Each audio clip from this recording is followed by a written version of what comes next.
জুমার দিনের প্রথম সুন্নত হচ্ছে জুমার দিনের ফজরের নামাজটা জামাতে পড়া। সবাই কয় খাইছে, হুজুরে ধরছে জায়গা মতো, আসল জায়গায়। জুমার নামাজের প্রথম সুন্নত হচ্ছে ফজরের নামাজটা কি পড়া? জামাতে। আফদালুস সালাওয়াত ইনদাল্লাহি সালাতুল ফাজরি ফি ইয়াউমিল জুমআতি ফি জামাআহ। বিশ্বনবী বললেন জুমার নামাজের 15টা সুন্নত মুখস্থ রাখতে হবে। 1 নাম্বার সুন্নত ফজরের সালাত জামাতে পড়তে হবে। 2 নামাজ মুনাফিকদের কাছে সবচেয়ে কঠিন, একটা হচ্ছে ফজরের নামাজ আর একটা এশার নামাজ। এক আলেমকে জিজ্ঞেস করা হলো ফজরের বাতাসটা এত ঠান্ডা আর স্নিগ্ধ কেন? আলেম উত্তর দিয়েছিল কারণ ফজরের বাতাসে মুনাফিকদের নাকের দুর্গন্ধ মিশে না। ফজরের বাতাসটা স্নিগ্ধ, ফজরের সময় আল্লাহওয়ালাদের আনাগোনা, মুসল্লিদের আনাগোনা, ইসলামের পক্ষের শক্তির আনাগোনা। চিল্লায় বলেন ঠিক কিনা? মসজিদে নববীতে জুমার নামাজের দৃশ্য আর ফজরের নামাজের দৃশ্য ছিল এক। বাংলাদেশে ফজরের নামাজের দৃশ্য আর জুমার নামাজের দৃশ্য এক নাকি? ফজরের নামাজের সময় মুসল্লি নাই, এক কাতার হয় না, আর জুমার নামাজে পাক্কা মুসল্লি দেরি করে গেলে বারান্দায়ও জায়গা পায় না। কথা কন? তাহলে ফজরের নামাজটা আমরা জামাতে পড়বো ইনশাআল্লাহ। ইনশাআল্লাহ এত আসতে ইনশাআল্লাহ, আরো জোরে পড়েন ইনশাআল্লাহ। মনে থাকবে? 2 নম্বর সুন্নাহ হচ্ছে আসওয়াক, মিসওয়াক করা। মাতফারাতুন লিল ফাম মারদাতুন লিররাব। মিসওয়াক করলে দাঁত পরিষ্কার থাকে, আল্লাহ খুশি হয়ে যায়। বিশ্বনবী বলেছেন যদি আমার উম্মতের জন্য কষ্ট না হতো প্রত্যেক নামাজের আগে মিসওয়াক করা আমি ফরজ করে দিতাম। সুবহানাল্লাহ। মিসওয়াক ছিল বিশ্বনবীর জীবনের শেষ আমল। এই মিসওয়াক করে বিশ্বনবী শেষ নিঃশ্বাস ত্যাগ করেছেন। আপনার নবী, আমার নবী, ওনার জীবনের সর্বশেষ আমল ছিল কি? মিসওয়াক। সুবহানাল্লাহ কইবেন না? বিশ্বনবী জাইতুনের ডাল দিয়ে মিসওয়াক করতেন। বিশ্বনবী বলতেন নি'মা সিওয়াকিয়া যাইতুন ফাইন্নাহু সিওয়াকি ওয়া সিওয়াকুল আমবিয়া মিন ক্বাবলি। জাইতুনের ডালের মিসওয়াক কতই না ভালো, কারণ এটা দিয়ে আমিও মিসওয়াক করি, আমার আগে সব নবীরাই জাইতুনের ডাল দিয়ে মিসওয়াক করেছে। সুবহানাল্লাহ। 3 নাম্বার হচ্ছে দুহুন, তেল মালিশ করবেন। বিশ্বনবী জাইতুনের তেল চুলে আর গায়ে দিতেন।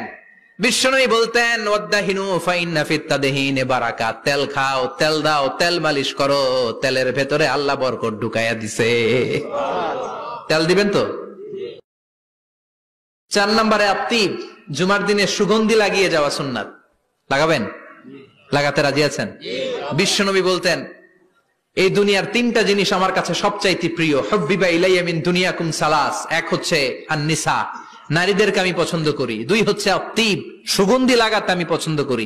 বিশ্বনবীরে কেউ সুগন্ধি হাদিয়া দিছে, বিশ্বনবী নেয় নাই, এরকম কোন ঘটনা ঘটে নাই। আল্লাহু আকবার। কুররাতু আইনি ফিস সালাহ। নামাজের মধ্যে যখন আমি দাঁড়িয়ে যাই আমার চক্ষুটারে ঠান্ডা করে দেয় কে? আবার বিশ্বনবী বলতেন আরবাউন মিন সুনানিল মুরসালিন। 4টা সুন্নাত সব নবীদের সুন্নাত। 1 নম্বরে আল হায়া মানে লজ্জা।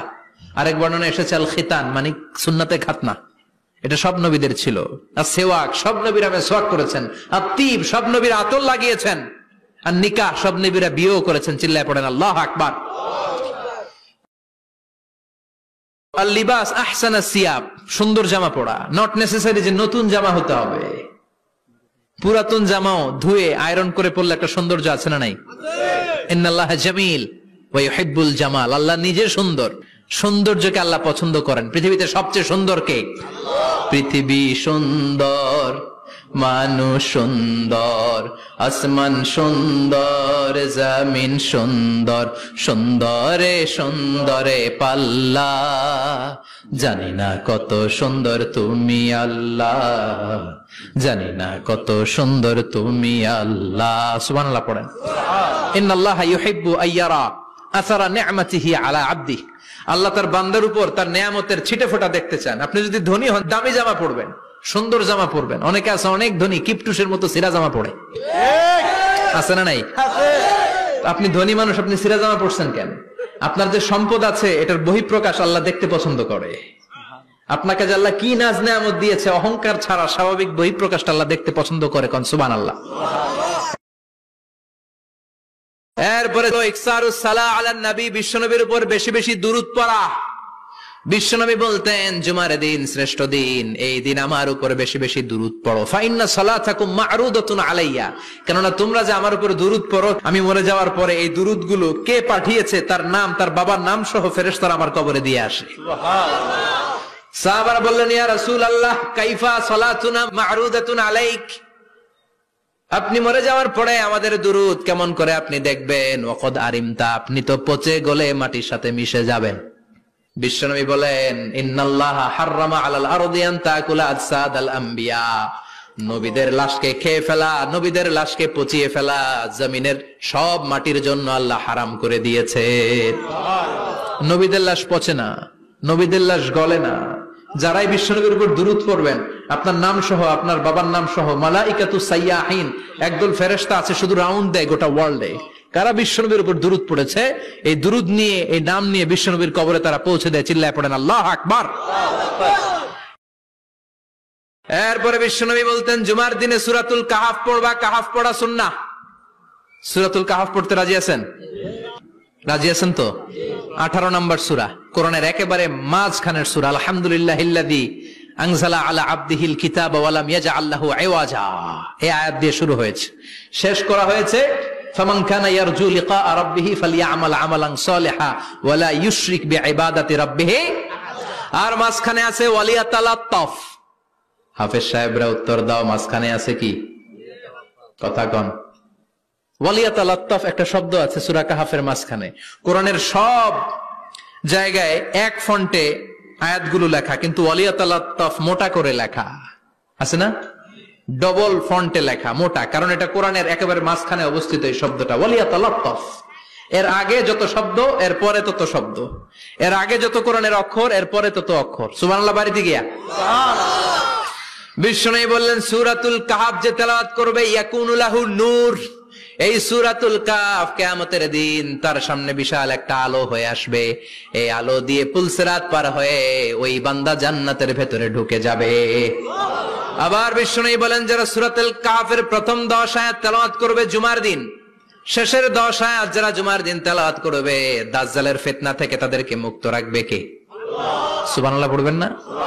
সূরাতুল কাহাফ দিয়ে সকাল শুরু করতে রাজি আছেন? সবাই রাজি?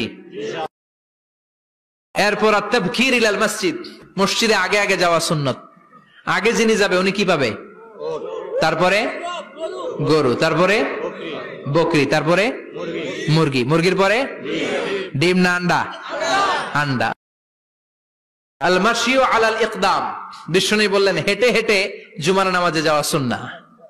রিকশা, হুন্ডা, সাইকেল, সিএনজি দিয়ে গেলেও হবে, কিন্তু হেঁটে হেঁটে গেলে সওয়াব বেশি না কম? প্রতি কদমে কদমে আমলনামায় সওয়াব দিয়ে দিবে কে?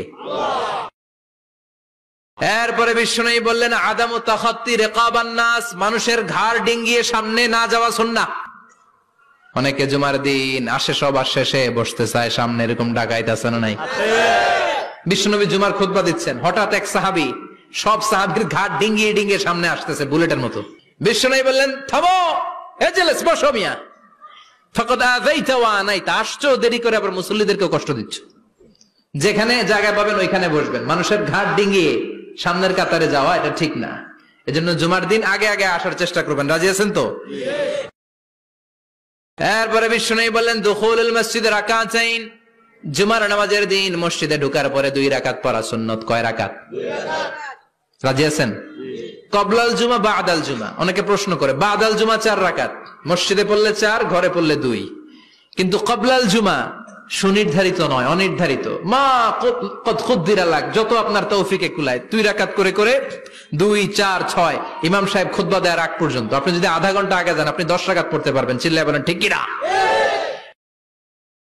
এরপরে বিশ্বনবী বলেন, ইনসাত, চুপ থেকে খুতবা শুনবা। জুমার খুতবার সময় কথা বলা যাবে নাকি? কথা কন। বিশ্বনবী বললেন, তোমার সামনে কেউ কথা বলতেছে, তুমি যদি বলো চুপ করো, এটাও তুমি খারাপ কাজ করছো।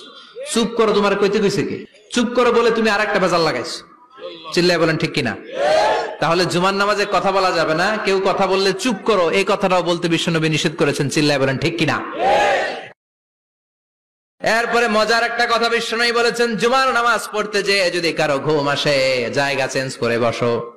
জুমার নামাজ পড়তে যাইয়া ঘুমান না, এরকম কে কে আছেন আল্লাহর ওলি? হাত তোলেন। হাত তুলতে পারবেন?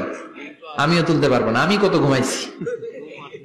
জুমার খুতবা শুনতে গেলে ঘুমাস, কারণ রহমত নাজিল করে কে? আল্লাহ। পুরো মসজিদের ডানে বায়ে রহমতে ঠাসা, খালি ঘুম আর ঘুম। আছে না নাই? ঘুম আসলে কি করবেন? উঠে যাবেন, উঠে জায়গা চেঞ্জ করবেন, পানির ঝাপটা দিবেন, ঘুম দূর করে দিবে কে? এরপরে বিশ্বনবী বললেন জুমার দিন দোয়া করলে কবুল হয়। এমন একটা সময় আছে জুমার দিনে, ওই সময়ে যদি বান্দা আল্লাহর কাছে কিছু চায়, সেটা না দিয়ে খালি হাতে আল্লাহ বান্দারে ফিরাইয়া দেয় না। সেটা কখন? অনেক ইখতিলাফ আছে, বেশিরভাগ মুহাদ্দিসিন বলেছেন জুমার দিন আসরের নামাজের পর থেকে মাগরিবের আগ পর্যন্ত, বিশেষ করে মাগরিবের আগের আধা ঘন্টা, এই সময় আল্লাহর কাছে বান্দা যদি কিছু চায়, এই দোয়া আল্লাহ ফিরিয়ে দেয় না। এই 15টা সুন্নাত আমল করা যাবে তো? সবাই রাজি? জুমার খুতবা মনোযোগ দিয়ে শুনবো তো? আগে আগে আসবো তো? দোকানপাট বন্ধ করে জুমার নামাজের ভাবমূর্তি রক্ষা করবো তো? খতিব সাহেব যারা আছেন জুমার আলোচনাটাকে আরো